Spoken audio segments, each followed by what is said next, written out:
Hola, ¿qué tal? Bienvenidas y bienvenidos. Soy Gerardo Hernández y esto es Democracia en la Mesa. En esta ocasión hablaremos de los trabajos y los procesos que ya se detonaron en las juntas locales del Instituto Nacional Electoral en todo el país de cara al arranque oficial del proceso electoral federal del 2024. Para hablar del trabajo que se realiza, así como de las alianzas que se deben construir con los institutos electorales locales, nos acompañan la vocal ejecutiva de la Junta Local de la Ciudad de México, María Luisa Flores, bienvenida. Nos acompañan también las vocales de Capacitación Electoral y de Educación Cívica, Yesenia Nava, y de Organización Electoral, Rosa Isela Lascano. Cuando hablamos de elecciones, cuando hablamos de un proceso electoral, tenemos dos ideas muy claras, que son campañas y la jornada electoral, el día de la votación. Pero realmente el proceso electoral inicia antes y requiere de mucho trabajo, un trabajo que se hace meses previos a pues, el día de la votación. Luisa, cuéntanos un poco justo de ese trabajo que se realiza de manera previa y que se realiza también en las juntas locales, porque incluso aunque el proceso electoral oficialmente arranca en septiembre, ya hay un trabajo que se está haciendo desde ahora, ¿no? Así es, Gerardo. Bueno, pues gracias. Es un gusto estar aquí en la mesa contigo y con mis compañeras. Efectivamente, el proceso electoral yo digo que inicia en cuanto concluye el anterior.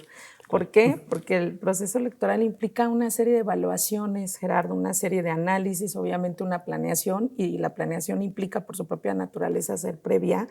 Nosotros evaluamos cómo hicimos los procedimientos porque esto nos permite mejorarlos y llegar al siguiente proceso fortalecidos, aquello que pudo habernos generado alguna debilidad o aquellos espacios donde vemos un área de mejora, hacemos un análisis, vemos qué es lo que podemos cambiar y qué es lo que podemos ofrecer mejor a la ciudadanía. Y sin duda las juntas locales estamos totalmente inmersas en esa dinámica. Somos quienes damos seguimiento a los análisis, a las evaluaciones, quienes verificamos de manera permanente la emisión de la credencial. Por ejemplo, es un tema que tenemos que cuidar desde todo el periodo previo al proceso electoral de tal manera que lleguemos con un padrón y con un listado nominal fortalecido. Así que son un sinfín de actividades. Oye, Rosa, hay un trabajo previo logístico en todo esto. Se me viene a la mente ahorita, por ejemplo, todo lo que tiene que ver con boletas para capacitar al personal. ¿Eso ya se empezó a hacer? Bueno, el instituto lleva a cabo obviamente el diseño de toda la documentación electoral desde pues, meses antes. ¿Por qué? Bueno, porque tiene que pasar por todo un proceso de producción, contratación de empresas, etcétera. Pero sí, efectivamente, ya se encuentra en este momento en diseño lo que va a ser la boleta electoral para el siguiente proceso electoral. Y bueno, pues obviamente esto pasa por aprobación de comisiones y posteriormente aprobación de Consejo General. Entonces ya se está trabajando justamente en toda esa documentación. Interesante. Yesenia, platicábamos antes, justo de entrar al aire, de que es la tercera ocasión que se aplica la casilla única. Hay que recordar que este proceso electoral son elecciones federales y locales, ¿no? Cuéntanos un poco el tema de capacitación en torno a eso. Sí, fíjate que la capacitación es un reto importante porque representa la certeza de poner en manos de la ciudadanía el día de la jornada electoral, es decir, que sea tu vecino o tu vecina quien reciba, cuente y registre tu voto. Entonces, a partir de la reforma de 2014, pues lo que hoy tenemos en el país es simultaneidad en elecciones, tanto locales como federales, y por lo tanto integramos mesas directivas de casilla única. ¿Qué es esto? Son 9 funcionarias o funcionarios que resultan doblemente sorteados, doblemente capacitados, y en estas mesas directivas de casilla pues recibimos o se recibe tanto la votación del ámbito local como del federal. En esta ocasión 2024 en las 32 entidades del país tendremos casilla única porque hay concurrencia tanto de elecciones federales y locales. Qué interesante. Y hablamos de, si no mal recuerdo, 20,000 cargos públicos que se van a elegir el próximo año. Y Luisa, en este sentido, a mí sí me encantaría que nos comentaras cuál va a ser o cómo va a ser la coordinación con los organismos electorales locales, porque hay organismos que se encargan también o que tienen, digamos, un rol en las entidades, pero en este caso, cuando hay elecciones federales, ¿cómo es esa coordinación? Digamos, ¿qué le toca a cada quien? Sí, bueno, afortunadamente, Gerardo, tenemos ya un documento que nos da rectoría, un reglamento, tenemos convenios a través de los cuales podemos especificar qué corresponde a cada quien, aparte del marco constitucional. La Constitución nos dice claramente qué es lo que nos toca, más sin embargo, nos coordinamos, por ejemplo, aunque nosotros llevamos la capacitación, A través de estos acuerdos, ellos pueden dar seguimiento a lo que se realiza. Si bien nosotros realizamos todo lo que tiene que ver en materia de organización electoral, lo hacemos obviamente con este seguimiento y acompañamiento y conocimiento de estos organismos públicos locales. También la materia de asistencia, por ejemplo, es algo que trabajamos sumamente de la mano con ellos porque ellos hacen contratación de personal que ejecuta actividades propias de su integración de paquete. Por ponerte un ejemplo, el OPLE realiza la integración de su propio paquete, nosotros en la elección federal la nuestra, pero tenemos que coordinarnos para hacer entrega a ese presidente o presidenta que nosotros capacitamos en el momento o en el plazo legal indicado y tenemos entonces que hacer actividades previas. También los temas de fiscalización, que aunque son facultad nuestra, pues evidentemente ellos realizan registro de candidaturas. Entonces todo esto requieren trabajos de una comunicación constante, hacemos reuniones de trabajo, determinamos, por ejemplo, entre las novedades del voto de personas en prisión preventiva, hoy ya es un programa, ya no es una prueba piloto, necesitamos coordinarnos con ellos, ver los lugares, ver la viabilidad para poder aplicar este tipo de voto, hacer la revisión de los lugares de manera conjunta. Entonces, todos los detalles que tienen que ver con el proceso, en términos de concurrencia, en esta coincidencia que llevamos, tenemos que tener el diálogo, la comunicación, y el OPLE, aunque lo ejecutemos nosotros en nuestras atribuciones, tiene que tener el conocimiento de cómo lo estamos haciendo. Todo un tema de coordinación logística incluso, ¿no? Y oye, Luisa, ¿cómo se está preparando la Junta Local como tal ya de cara al proceso electoral del siguiente año? Bueno, ya nos hemos estado preparando, te decía que en parte, de manera ya muy cuidadosa, bueno, pues el tema de la credencial, que es conocido por todos, es una base. Por otra, con todo el personal. Hay que decir que el personal es una parte medular, Gerardo. ¿Por qué? Porque cuidamos tener la plantilla completa. En el caso de la Ciudad de México tenemos un poco más de 150 miembros del servicio. A nivel nacional son más de 2,000. Que se cuida que las juntas tengan una integración, tengan esta estructura completa, tanto la junta local como las juntas distritales que se coordinan. Vemos que este personal tenga esta preparación necesaria, el conocimiento de la información que requiere para ejecutar las actividades. Hoy mismo ya estamos dando apoyo y seguimiento a la convocatoria de los consejos locales que son medulares como junta, para que el Consejo General pueda aprobarlos. El siguiente paso es que nosotros hagamos la convocatoria de consejos distritales para poder integrar estos órganos que son fundamentales porque son el órgano de máxima decisión dentro de estos ámbitos. ¿Cuándo se va a integrar el Consejo Local? En el caso de nosotros iremos al finales del mes de octubre, en el caso de los consejos distritales en noviembre. Finalmente la fecha la determinará con precisión el Consejo General, pero son los aproximados de acuerdo a la ley. O sea, hablamos que para principios del siguiente año ya debe estar todo esto integrado, ¿no? De hecho, antes de que concluya este año deberá estar todo integrado. Ahorita que mencionabas un tema que a mí me llamó mucho la atención, todo esto coordinación, por ejemplo, para entregar los paquetes, ¿no? El día de la jornada electoral, pero ¿qué pasa, por ejemplo, Rosa Isela, con el tema de la recolección, ya cuando cerraron las casillas? Bueno, pues mira, previamente tenemos que estar justamente coordinando con el instituto local cuáles van a ser los mecanismos de recolección que vamos a estar implementando. Entonces, todo eso, bueno, pues obviamente habla de una etapa de planeación, de preparación, de designar a las personas que van a estar encargadas de cada uno de esos mecanismos para que justamente el día de la jornada estas personas que son responsables de operar esos mecanismos, bueno, pues se encarguen de hacer la recolección de los paquetes y podamos estar garantizando que estos paquetes lleguen, una vez que se clausure la casilla, puedan llegar a cada uno de los consejos distritales, tanto locales como federales del instituto. ¿Quién llega por los paquetes como tal? A buscar los paquetes después? Pues mira, depende del mecanismo que se implemente. Por ejemplo, hay diferentes mecanismos. Uno es el mecanismo de recolección y traslado, que es el que nosotros estamos previendo utilizar, es uno itinerante, y ahí quien va a estar encargado es nuestro propio capacitador asistente electoral.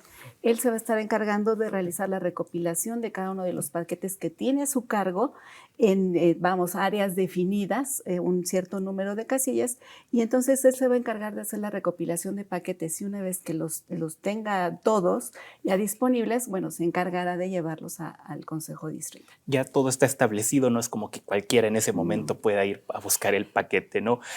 Vamos a hacer un corte, quédate con nosotros, el tema está muy interesante porque vamos a hablar, regresando al corte, del tema de redistritación, que es todo un reto para estas elecciones del 2024. Sigue con nosotros.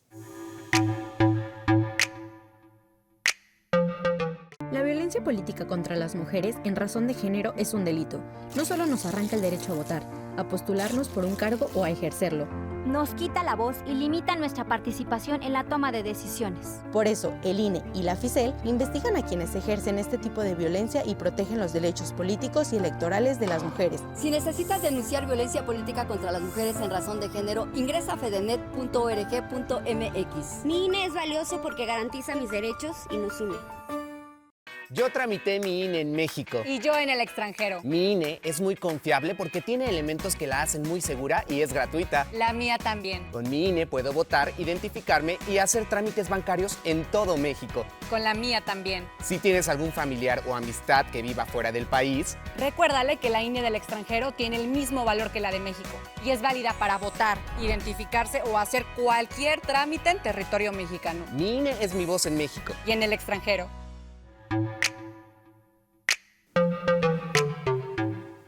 Gracias por continuar con nosotros en Democracia en la Mesa. Estamos platicando con las vocales de la Junta Local del INE de la Ciudad de México.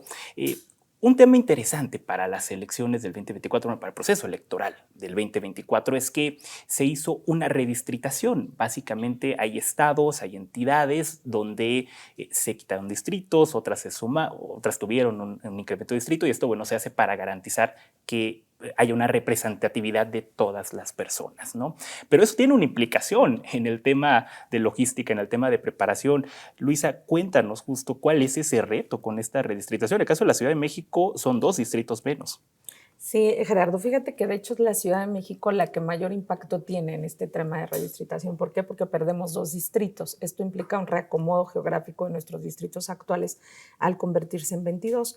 Pero la verdad es que nosotros ya hemos estado trabajando muy duro desde el momento en que el Consejo General ya aprobó el territorio que quedaría como la actual, como lo que se va a aplicar de distritación ya a partir del proceso electoral, y hemos estado ya haciendo un reconocimiento en las secciones. A través del área de organización electoral se ha indicado ya que se conozca el nuevo territorio, cómo quedará conformado. Ya conocemos los distritos que tienen nuevas secciones, ya las conocen, saben cuáles son estas, y ahora nos estamos adentrando en un intercambio de información que afortunadamente, al ser al interior de la entidad, lo hacemos de manera muy rápida.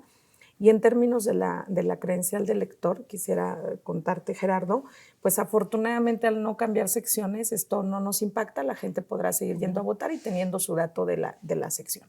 Es decir, si yo pertenezco a un distrito que desaparece, no es necesario que actualice mi credencial del elector, o sea, podría usarla para la votar. Puedes usar sin ningún problema, Gerardo. Afortunadamente no es un dato que está consignado como tal en la credencial, con la finalidad de que eventos como estos no tengan un impacto mayor en la ciudadanía.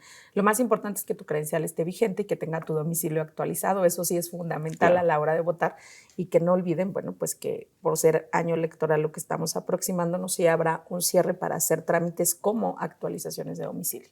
Pues ya lo sabes, toma nota si vives en la Ciudad de México o en algún distrito que haya desaparecido. Eso es muy importante. Yesenia, ¿cómo incentivar la participación de cara al siguiente proceso? Tengo entendido 98 millones de votantes son los convocados. Sí, fíjate que la promoción de la participación ciudadana es todo un reto.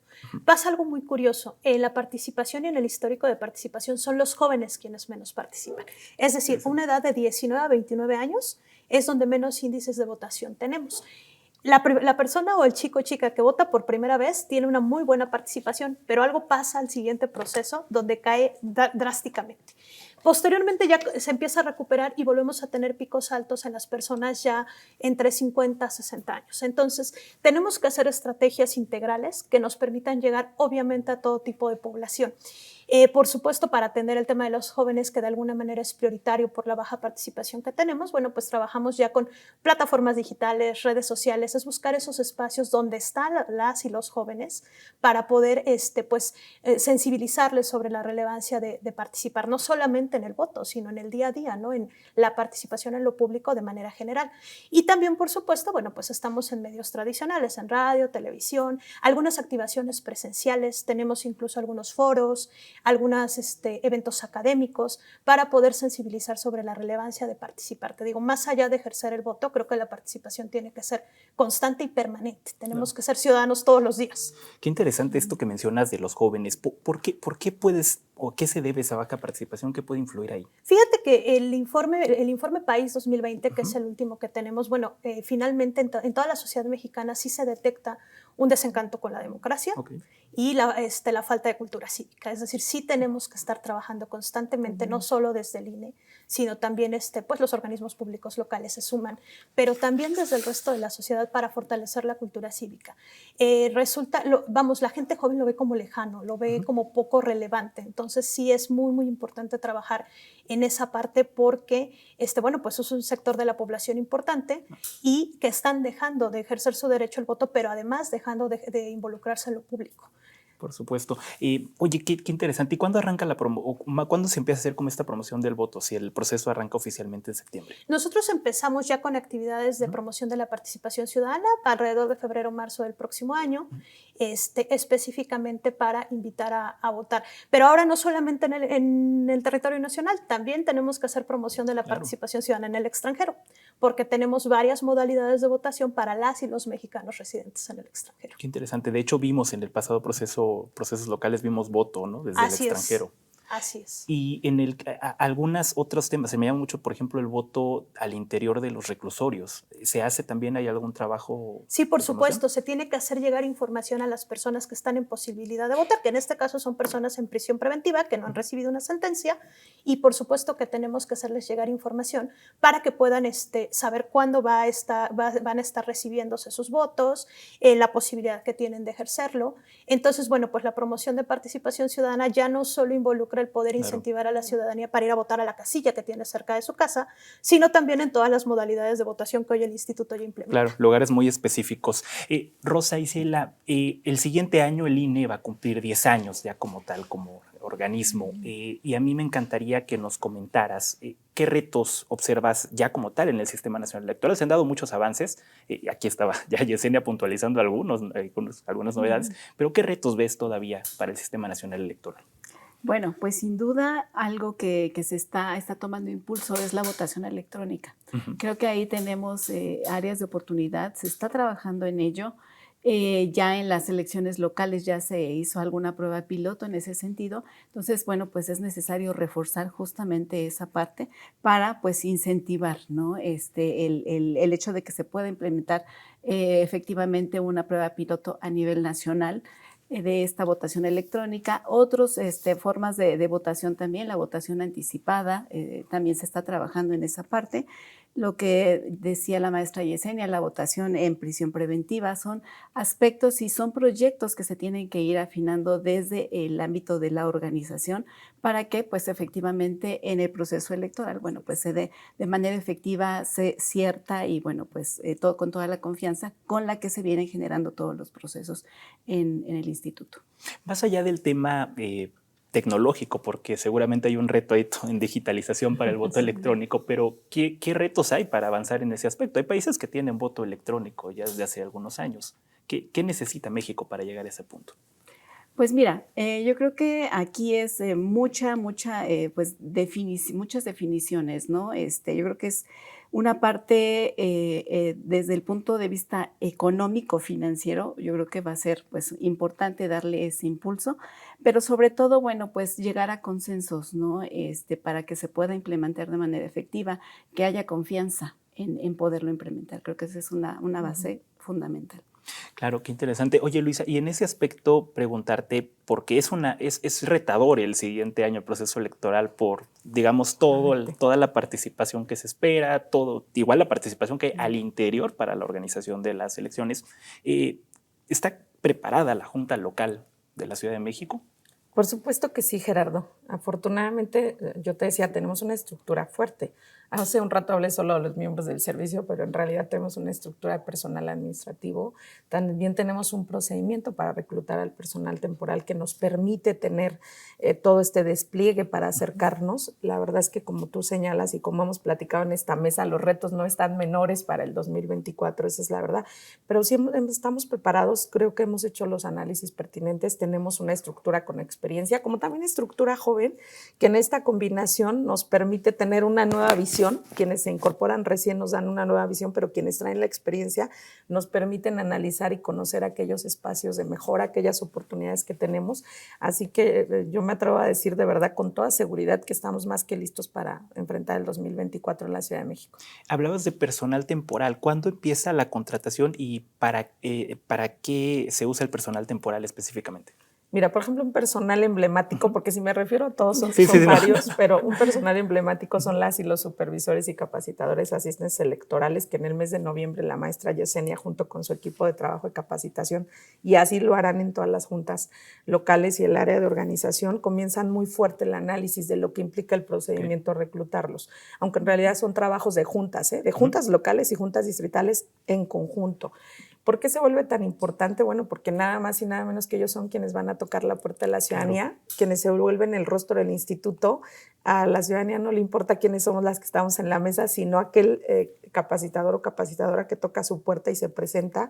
Y comenzamos en noviembre con un procedimiento que afortunadamente cada vez es más afinado, mucho más cuidado, siempre presentas novedades, que establece una serie de parámetros muy importantes, porque recuerda que nosotros en la función electoral pues cumplimos principios, entre ellos certeza, legalidad. Entonces los capacitadores tienen que ser el reflejo de ello, y en noviembre comenzamos muy fuerte. Algunas entidades comenzarán antes, Gerardo, cuando sus condiciones geográficas se los requieran con las convocatorias. Nosotros en la Ciudad de México creo que por las condiciones estaríamos en posibilidad de hacerlo en el mes de noviembre para poder comenzar a hacer este llamado. Perfecto. Vamos a hacer una pausa. Quédate con nosotros. El tema es muy interesante. Estamos hablando de todo el trabajo previo al proceso electoral federal del 2024. Un tema muy, muy retador. Regresamos.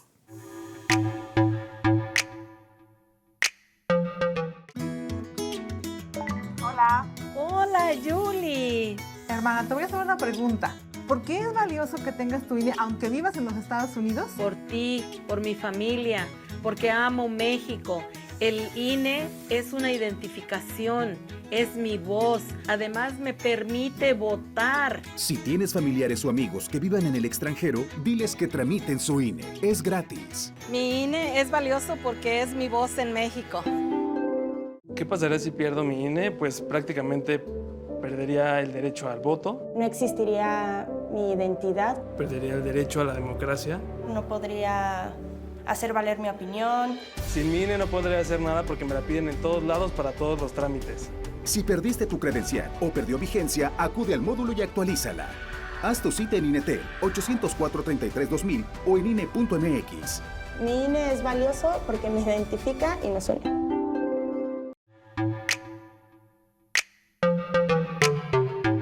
Gracias por continuar con nosotros en Democracia en la Mesa. Estamos platicando de todo el trabajo previo en las juntas locales de cara al proceso electoral federal del 2024.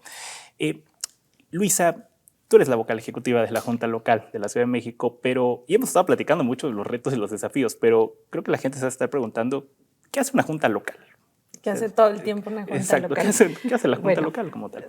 En términos substanciales, obviamente nosotros coordinamos a las juntas distritales. En el caso de la Ciudad de México, pues son un número muy importante. Somos la segunda entidad con el mayor número de juntas. Actualmente 22, seremos 23 ya en el mes de septiembre.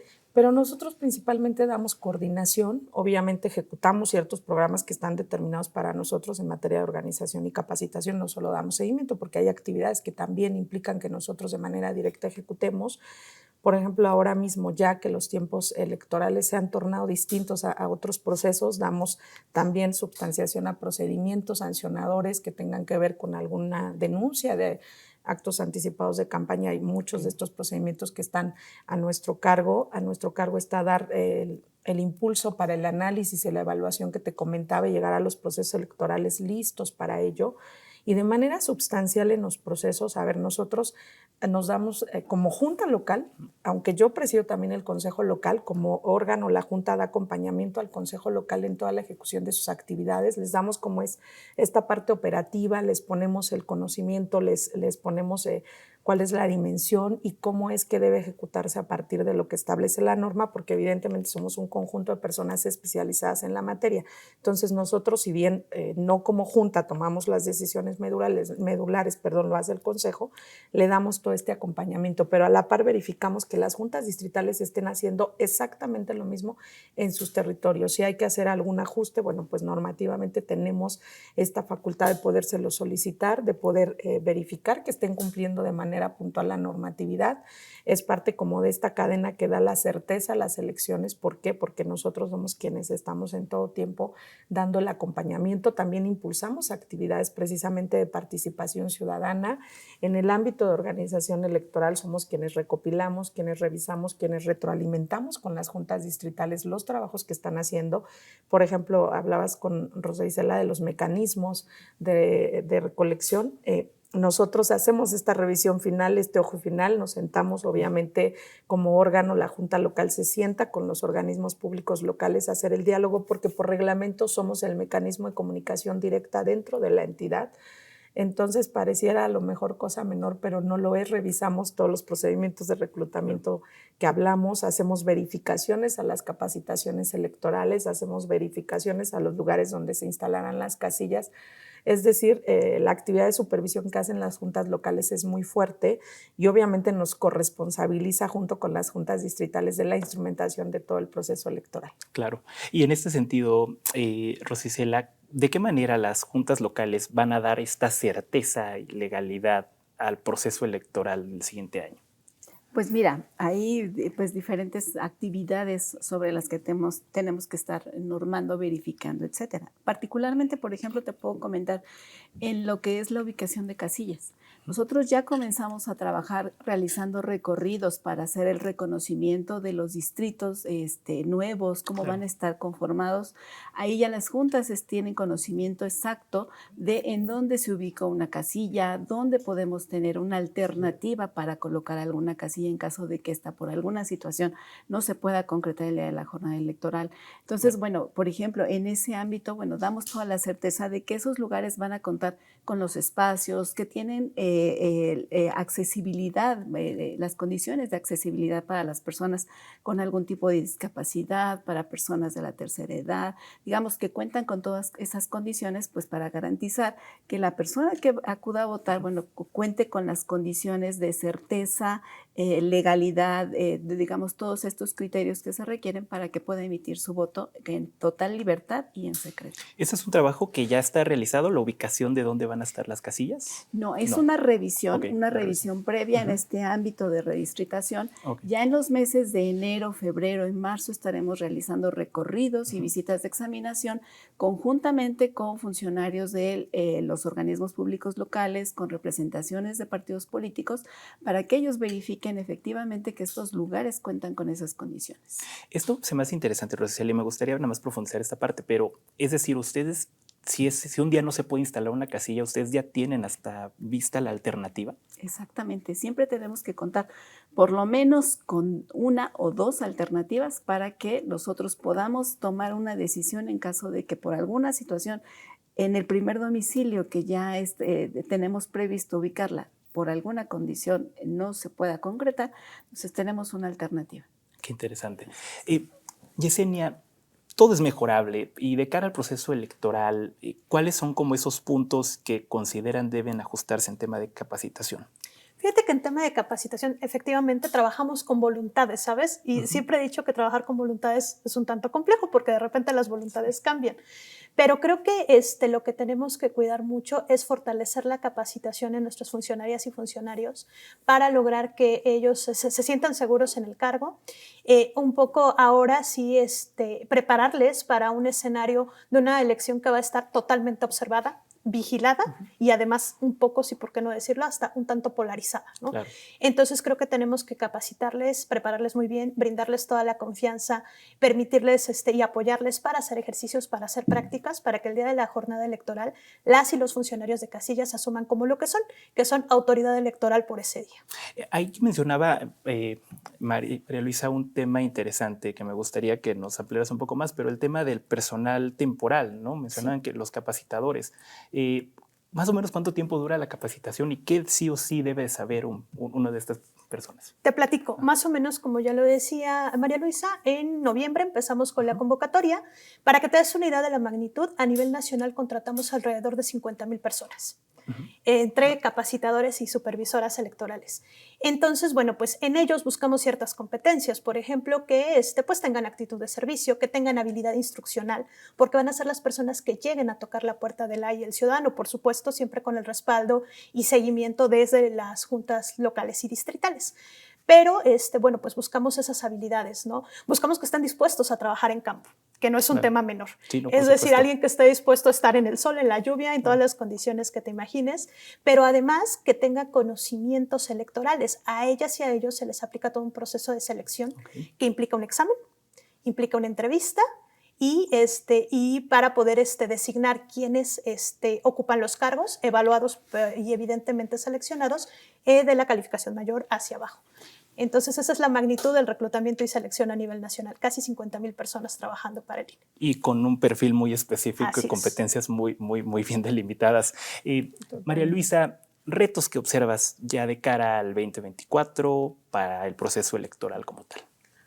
Ya hemos tocado varios aquí en la mesa, sin duda la participación, que Yesenia nos ha hecho el favor de poner un panorama muy completo, la organización que ha hablado Rosicela, que parece menor, pero en la Ciudad de México instalar casillas es todo un tema, obviamente por la condición geográfica de la ciudad.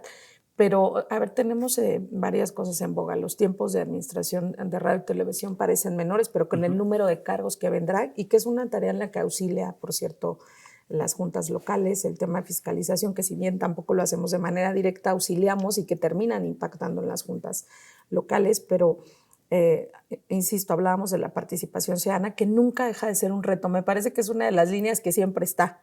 En cada proceso electoral, lo primero que pensamos es ese reto, la coordinación de los organismos públicos locales, que si bien es cierto la venimos haciendo desde 2014, dada la magnitud de cargos, la complejidad de la elección de 2024, cobrará gran importancia que seamos sumamente cuidadosos y finos en esa coordinación, asertivos en la comunicación, esto será fundamental. Y tenemos dos rubros que ya te tocaron, que creo que entramos ahora al voto de las personas en prisión preventiva ya como programa, ya no como una prueba piloto, porque la sentencia del tribunal nos obligaba a que en 2024 ya se aplicara de manera plena. Yesenia te comentaba, inclusive promover la participación en estos lugares donde van de la mano capacitación y organización, porque organización realiza los dípticos que se les hace llegar por las condiciones en que están obviamente las personas, donde se les tienes que decir con mucha claridad cuáles son sus derechos, a qué tipo de elección tienen acceso. Todo esto evidentemente implicará un despliegue distinto al que hemos hecho, por ejemplo, en el proceso de 2021, porque le dedicaremos un tiempo diferente, un seguimiento diferente, hay que ver las condiciones de los lugares. Y el voto de las personas, el voto anticipado para aquellas personas que por alguna condición física no tienen posibilidad de acudir al módulo a hacer su trámite, en este caso vamos a ir a su domicilio a recabar la forma de elección y evidentemente tener la visión de lo que requiere la ciudadanía para poder asistir a las urnas en una elección que suena compleja, realmente, como dijo Yesenia, por qué no decirlo, también en un contexto sumamente competitivo. Eso también es real. Entonces, lograr este acercamiento, esta confianza de la ciudadanía para acudir a las urnas y para todo el trabajo que estamos realizando no es una cosa menor al frente. Logísticamente es sumamente retador porque, a ver, en nuestro caso vamos por un padrón de 8 millones en la Ciudad de México y por más de 13,000 casillas. Eso ya no suena fácil en sí mismo, pero me atrevo a decir que tenemos una estructura experimentada que nos permitirá lograr ese objetivo. Qué interesante todo esto que planteas, Luisa. Y el proceso electoral federal es todo un reto. Hay desafíos, pero también hay avances. Hay un trabajo que ya se empezó a hacer desde ahorita y es importante conocerlo. Les quiero dar las gracias, Luisa, gracias por acompañarnos, gracias, Rosa Isela, por acompañarnos, Yesenia, gracias por todo lo que nos platicaron, nos ayudaron a poner en perspectiva todo lo que viene. Y muchas gracias a ustedes por habernos acompañado en Democracia en la Mesa, una producción de la Coordinación Nacional de Comunicación Social. Y no olviden seguirnos en todas nuestras redes sociales, en donde podrán conocer cada una de las actividades que realiza el Instituto Nacional Electoral para garantizar la organización del proceso electoral federal y de los 32 procesos electorales locales que habrán de celebrarse en el 2024. Gracias y hasta la próxima.